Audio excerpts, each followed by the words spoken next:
Welcome to From Doubt to Drive, Entrepreneurs Only. Join us on an inspired journey through the ups and downs of successful entrepreneurs. Our hosts, Mario C. Bauer and Florian Schneider, will explore how conquering doubt is essential for entrepreneurs to truly unleash drive. By being a part of our community, you too can learn how to propel from doubt to drive. So tune in, buckle up, and enjoy. Florian, before we come to the next guest, I need to ask you a question. Are you more the ketchup guy or are you more the mustard guy? Oh, that's a difficult question. It depends on what I eat. So let's say the bratwurst. What we do with the bratwurst? Then I'm a mustard fan. I'm from Bavaria, so I'm actually into Weißwurst and sweet mustard. So that's okay. Then I think, Florian, you're gonna have a lot of fun with the next guest. So let me say a little bit about the next guest before we welcome him. So you maybe have not eaten yet any mustard from him. Although in Germany and in Austria, there's no way not to eat his mustard, but you definitely have eaten his products in one of the McDonalds around the world.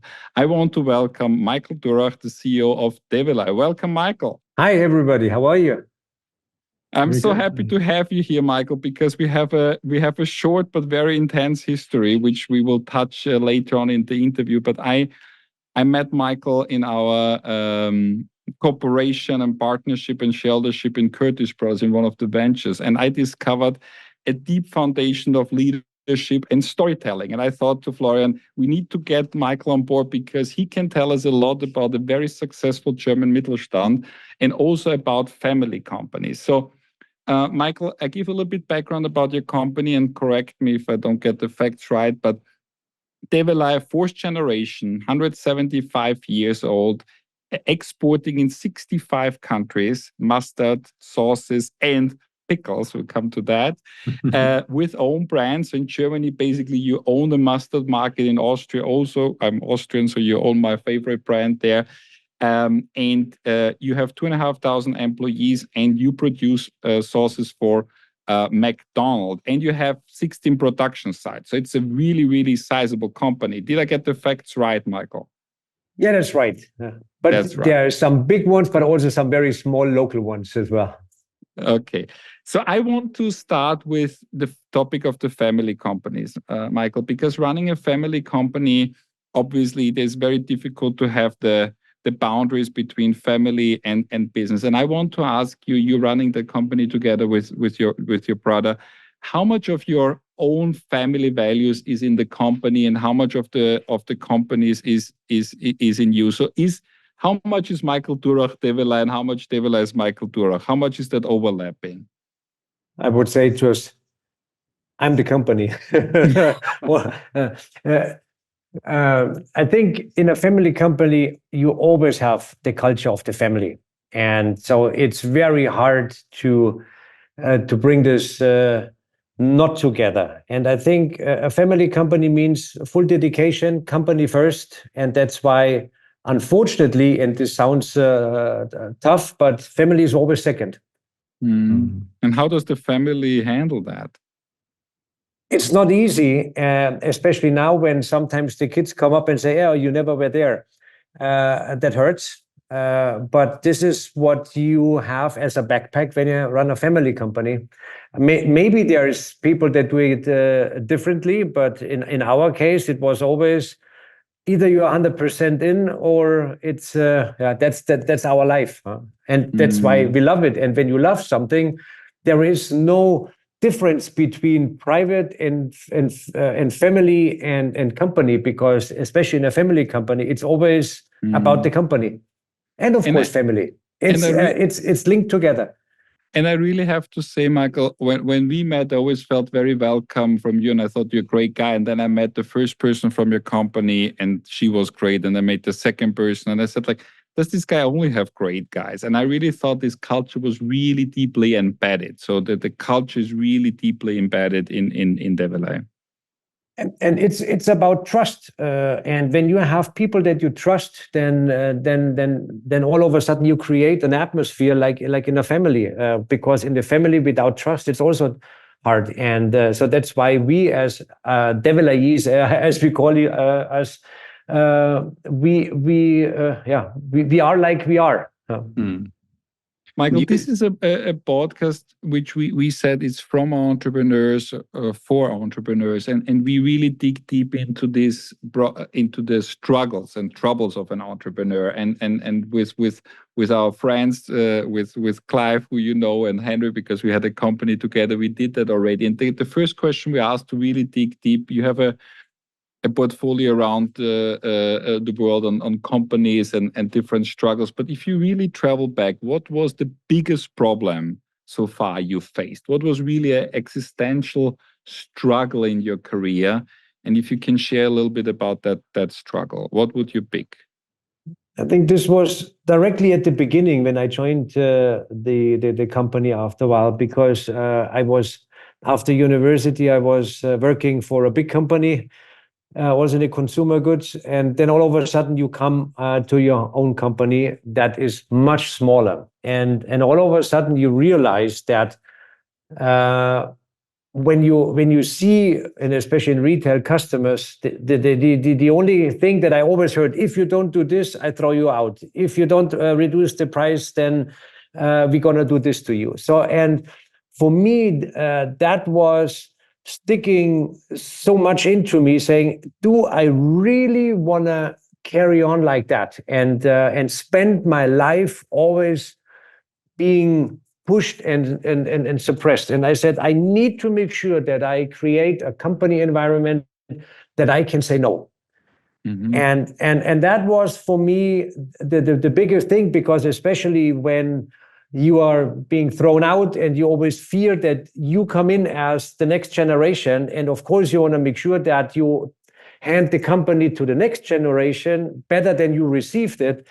And then you have those doubts when you come in the early stage and say, okay, what's going to happen next? And that was something that really changed myself, but at the end also the company, because I made sure that we come to a stage that we get that independence is something that we write very, very big in our company.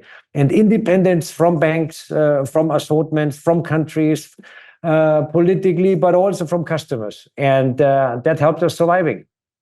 And Michael, this is very strong, what you said, to create an environment where you're not depending and where you keep your independence. How did you create that? Because that's now it sounds easy from your mouth, but you took over a company from your dad.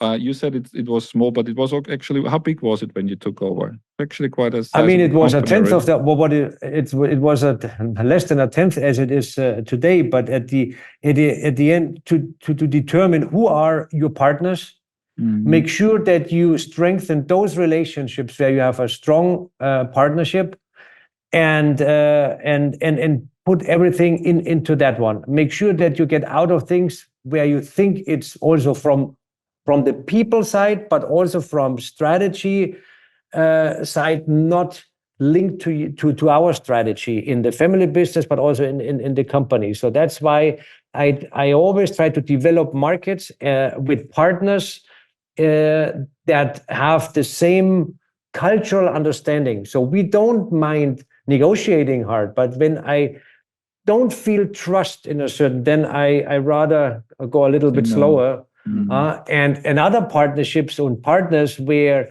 there was a trust base, then we moved the gear, and that's what happened. I would have a question, Michael, if I may, because you said family is second and company is first. Did you ever had doubts when you took over from your father? Because I can imagine you experienced the same. Your father and your grandfathers, they built up that companies, or they put the company obviously also in first place, and you and your brother and your family in second, and then you decided to take it over. You ever had any doubts about that? No, of course I was also suffering like that, but all of a sudden you're in the wheel. And I mean, when I started, I didn't have kids. And then, I didn't manage to get out of this wheel early enough, because you're committed, and you don't see it. And that's what I see now, retrospective, that you don't see it at the beginning, because probably also because you don't want to see it and you don't want to hear it. And that's probably the thing where I would say, what I tell my kids today, don't do the same mistake again. So you don't expect your kids to take over the company in the future? Yes, but they have to do it differently. Everybody is different. Every person is different. But I just try to tell them what mistakes I did, and ask them not to do them. And then they have to decide by themselves, like I had to decide, because somebody would argue, I mean, don't complain because you took the decision. And I have to say, yes, right, I took the decision. Today, I have to say, for the company, it was good. For the family, maybe not that good. But at the end, we have a very good relationship with our kids. I'm married for 25 years, so apparently it was still okay. they still love me. They still, I'm sure they love you, Michael. You said you grow the company together with your brother 10 times since you took it over, and part of the growth is obviously also the internationalization. So if you share any struggle on doing that, because growing out of Germany, you build production sites around Europe, you build one in US, as I know, you have different partnerships, you said. So in the scope of internationalization, of growing outside of the borders, what struggles, what problems, what really major roadblocks did you hit on that journey? Roadblocks were mostly in those countries where you didn't speak the language, where you could not directly talk to everybody, because our culture is a very strong one that you just said, and we have this culture through everybody in our company, from people on the production floor or also in the management. So in those countries, it's not so easy to go to the production floor and talk to everybody. And that was because you cannot feel the pulse like that. So you have to make sure that people tell you. But after a while, you get an experience. And I mean, usually when you look in people's eyes, you can already read a lot if somebody is happy or not. But I think those are the struggles. Or when you have to take over a company and you have to trust people that you don't know for a long time. So in this time where trust is being created, the question, is this the right person? And so that's also something where you have like an unease feeling. And sometimes it's going much faster and sometimes it takes some time. The worst thing is when you are getting disappointed. And especially I always work with, give somebody trust first, and you will be getting back also the results and the trust. And if then you realize that apparently this was misused, that's a downfall. But I mean, at the end you have to correct it. And then the good thing is, I mean, we are pretty close to the company and pretty much involved into operations. So it goes pretty fast until we realize what's going on. And since we have, even with the language barrier, a good collaboration or also understanding with the people, I received a lot of information, even if it was in a different language, and you can have it translated. And then I knew what was going on. In this growing phase, growing so heavily, what was the biggest risk retrospective you took? Maybe you didn't even see it back then, but when did you really put the company at risk by growing or betting on a country or betting on a client or betting on a product? Was there any time looking back now where you say, okay, this was a pretty heavy stake I put at risk, or you were always safe betting? We never put the company really at risk with a decision. So we could have grown much faster, and then we probably would have had a risk. But we never had a risk. The biggest risk was where at the beginning, at the early stages, when there was the one or other customer with more than 50% of share, and that was a risk at that time. And and that was also my drive to develop the company, was to get the share down without saying no to a good customer. That worked out? You managed that? It worked out. Yeah. Okay. This accelerated us, I have to say. I want to talk a little bit about Schwellenangst. For you, we don't need to translate it, but it's really funny because in English, that word doesn't exist. It's the fear of threshold and borders. And when you watch any kind of Disney movie or fairy tale, you always have these moments where the main character, the hero, is standing in front of a big obstacle. Yeah?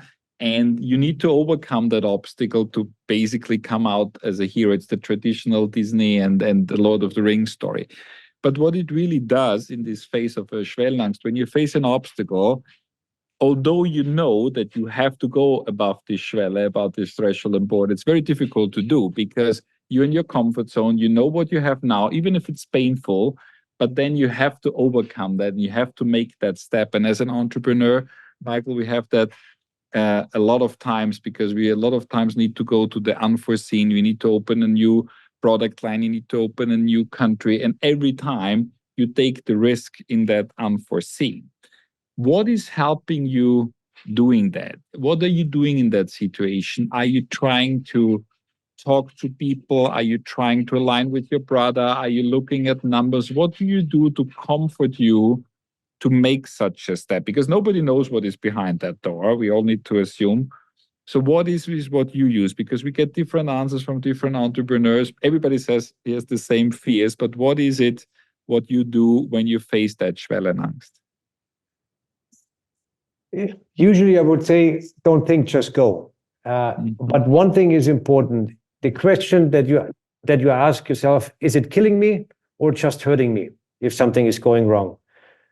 If it's hurting you, stand up and go. If it's killing you, then you might have to rethink. And I'm sure that the best thing is always, as an entrepreneur, and especially when you are coming from the sales side, you go. You are not there to stop and think.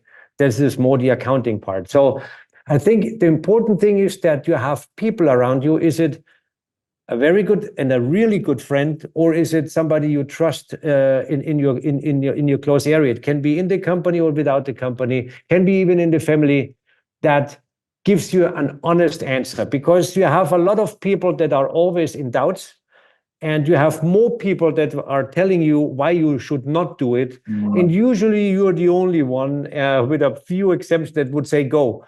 So I think it's important that you consult people that keep you from being killed, and then just go.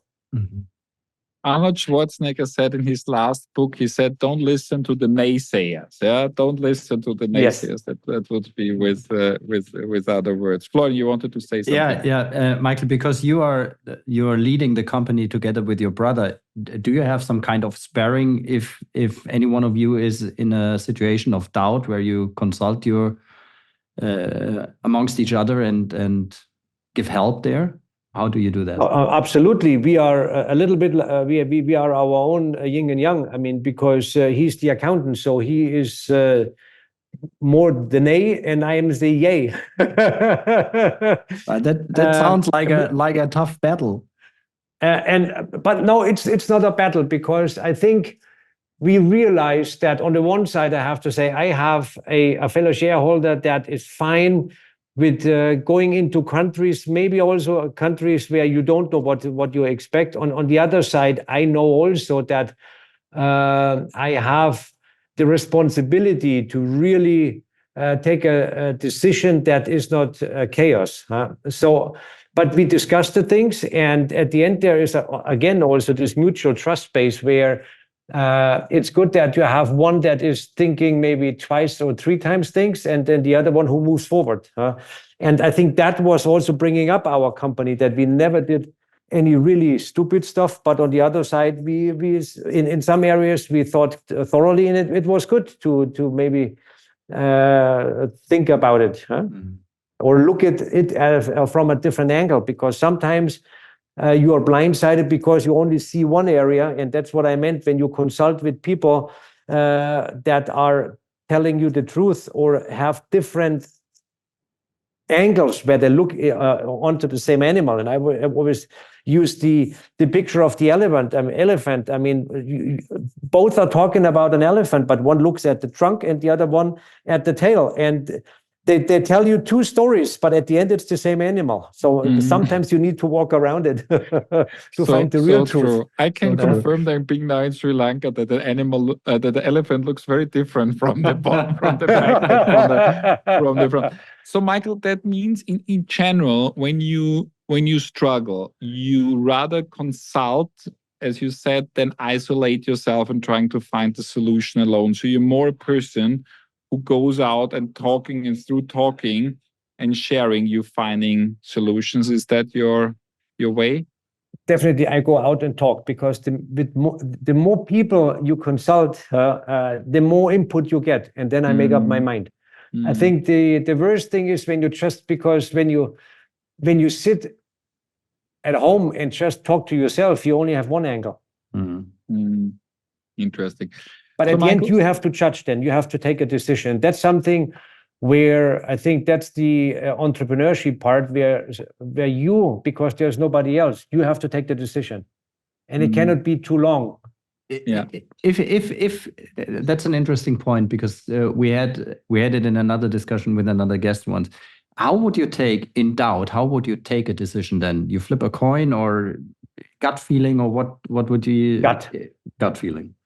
Gut feeling, because there's data and then there's gut, and at the end we know that the nervous system is much better. I mean, of course the numbers should be right, but I think the gut feeling is something that makes the difference, because to take a safe decision based on numbers, everybody can do that, but the gut feeling is the one that is the difference between the entrepreneur and somebody that is just taking decision. Because the gut feeling, the analyst, because the gut feeling is something, and at the end, sometimes you have a good feeling. At the end, when you have more good decisions than bad decisions, then you're a good entrepreneur, because there's always something that goes wrong.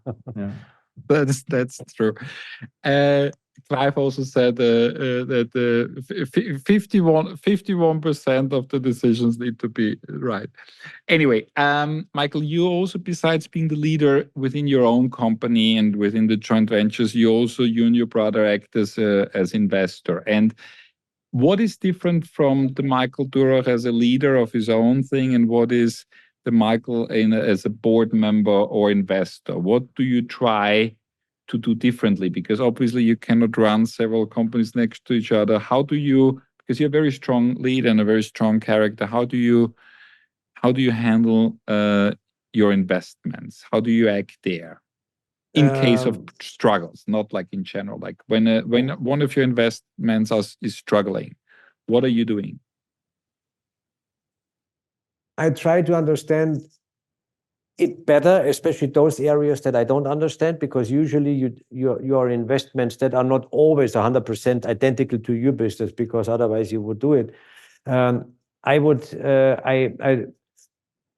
consult with the with the management. Is it the founder or whoever leads the company, and also try to put myself into the position and try to understand what would be my decision if I would be in his or her seat, to reflect on that. And then again, I would try to see who would be a person that I can consult and see what would we do.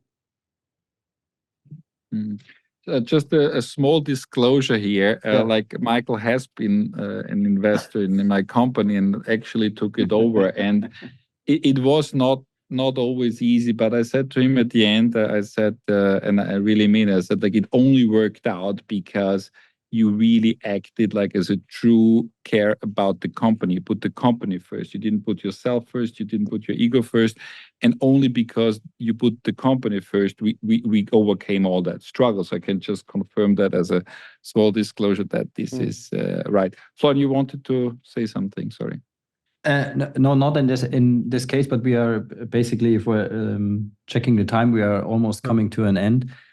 What I would like to know, Michael, is there something that keeps you up at night right now? Is there an actual topic you might share with us where you say this is an actual problem, maybe in your company, maybe in the world, I don't know, where you say this is a problem that needs a solution? Oh, problems. There's a lot of things going on at the moment. On the one side, we have our ecological crisis.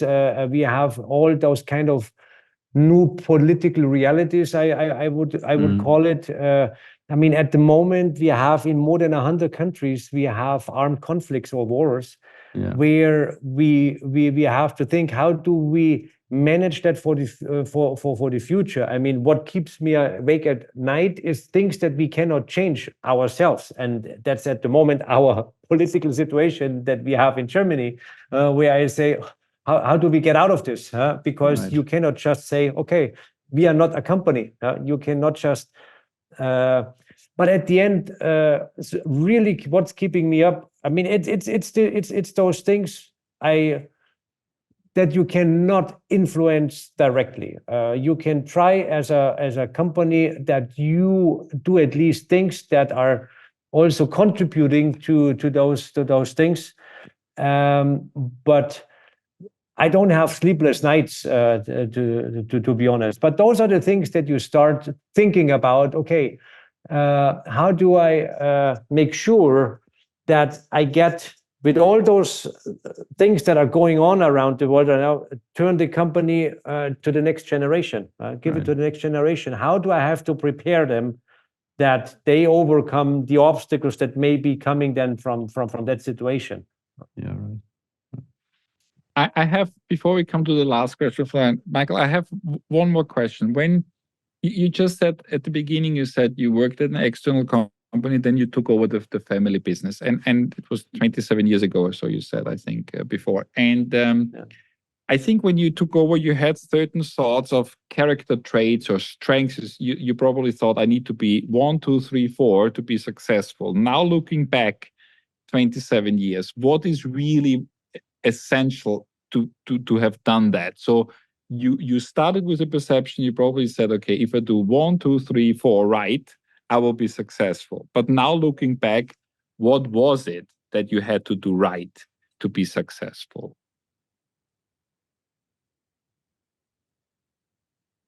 I think be yourself. Don't try to mimic somebody that you are not. So try to be yourself. Secondly, listen.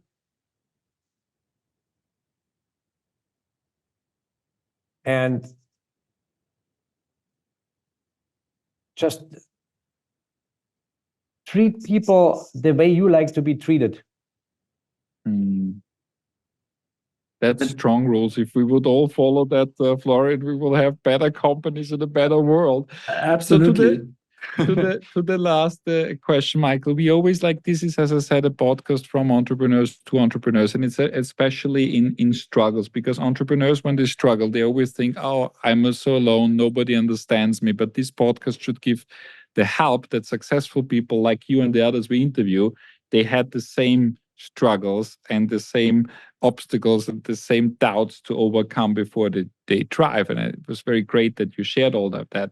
So when you have to coach somebody, or when somebody comes to you, an entrepreneur who is basically at the end, who is without the last energy gone, what is your standard tool set, or what's your standard thing to help him or her coming out of that situation? What are you doing as a mentor to help entrepreneurs when they are stuck? What do you advise them?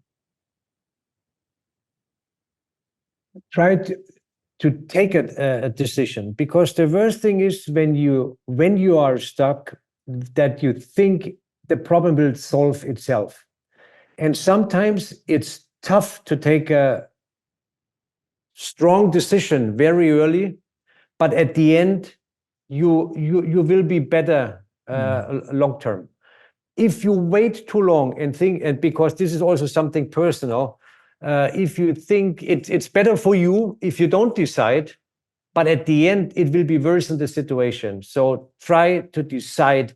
And at the end, you never know if your decision is right or wrong. And I'm sure that everybody's bases the decision on numbers and also some knowledge. But at the end, rather take, even if it's a tough decision now, than postponing it, and don't just wait until the environment will be solving your problem.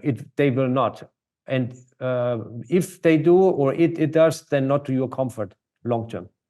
I think that's a very strong advice at the end. I think also a red line. We have done several interviews with strong leaders, Michael, and a lot of advice is different, but one advice is almost always the same. You need to act. You need to take back the control, as you said, and you need just to go. We're within our time. Michael, thank you so much for opening up and sharing all your struggles. You help a lot the community out there. Thank you so much, and goodbye. Thank you. It was a pleasure.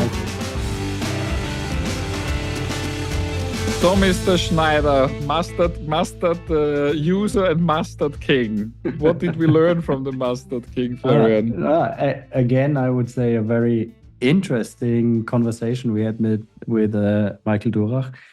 Interestingly, he also said, and that stuck in my head because it is the last advice he gave, you have to take a decision. I mean, we heard that before, but try to take a decision very early and don't wait too long. I think this is, again, a very good learning and a strong message that I put Definitely. I think it becomes already a red line kind of on that.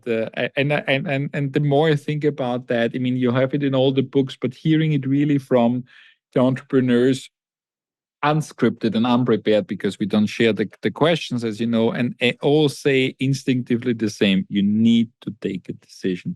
But for me, what is really great, and I know Michael quite well, and I like that he's so unscripted, to be that honest and say family second. I mean, if you think about that, this sentence has so many implications, because at the end of the day, we all look at entrepreneurs and we sometimes maybe jealous and say like how successful they are and what they can afford and what they can do. But then when you hear how much you have to sacrifice, especially in this German or in this European Mittelstand families, where you feel the burden of the father handing over to you and then you struggling through and then passing it on to the kids. He said he will not pass it on to the kids, but it's like family second is a strong one. I wrote that down myself because I think a lot of people can subscribe to this if they are entrepreneurs and work and hardworking people. And he also said, I mean, full dedication, company first. And I think that it's really true.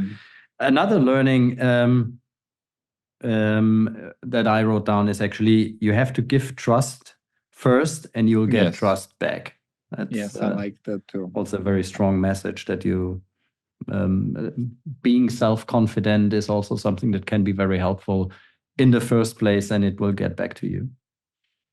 I'm now looking at my notes. He had a nuance on this just act in the middle, not at the end. But when he said, like, you don't think too much, just go. And then he said, you need to think, will that kill you or just hurt you? Yeah. And I really like the differentiation, because he also said that they have never took that big risk decision to put the company. But I'm sure they took hundreds of decisions where the company could be hurt. And I like that. Like, can that kill you or could it just hurt you? I think that was a very smart nuance. And following to that, he said, if it just hurts you, stand up and go. And then he further said that you as an entrepreneur are not there just to stand and think. You have also to go. And this is, you have to march forward and lead the way. Yeah. And then here, as I said, being in Sri Lanka, obviously the elephant story stick with me. That people talk about the elephant, meaning the problem, and one sees the problem from that angle and describes the elephant from the front, and the other one sees the elephant from the back and describes it, and both are surprised that they don't understand each other. I really I really, really like that. And in the same kind of sequence, he said, and I think we need to dig deeper into that, Florian, in the next conversation, is the gut feeling versus data. Absolutely. I think that was new, that somebody really said, and proudly said, and successfully said, as we heard, I go with my gut. Yeah. I had that also. If you wouldn't mention it, I would have. It's very interesting, and I think we have to go back to that gut feeling, first impressions, all these things that are in a way irrational, and but also I think strong leaders and entrepreneurs are very fond of that. And I think that the last one, Florian, is like when you ask what keeps you up at night, he mentioned all things which he said at the end he cannot influence. The ecological, or not directly influence, the ecological situation and the political situation. And I think this unknown, this is a lot of things what keeps us entrepreneurs up at night, because we cannot directly influence. We can adjust, and we have to adjust and need to take actions, he said. But that was interesting too. A lot of learnings. Absolutely. Again. So I'm looking forward to the next one, Mr. Mustard. Is there mustard in Sri Lanka, by the way? No, there is like, it's a very good question, Florian, because I was supposed to cook for our guest family yesterday, and my dish, because I cook European for them and they cook Sri Lankan food to me, there was mustard. So I went to the supermarket and I looked for mustard, and there is 2 chains here, and I didn't get them in the local stores, obviously. So long story short, no. That's actually, we should tell Michael. I should have told him. New market. Bring the mustard, a new market. Thank you, Florian. That was a lot of fun. See you next week. Bye-bye. Bye-bye. Wow, we hope you've enjoyed this episode as much as we did. But sharing is not just caring, it is also empowering. So recommend this podcast to fellow entrepreneurs who might need a dose of inspiration. And don't forget to hit the subscribe button so you'll never miss out on future episodes. Thank you for being part of the community from Doubt to Drive Entrepreneurs Only. Mario and Florian are already gearing up for the next episode. Until then, stay tuned, stay driven, and we'll be back next week.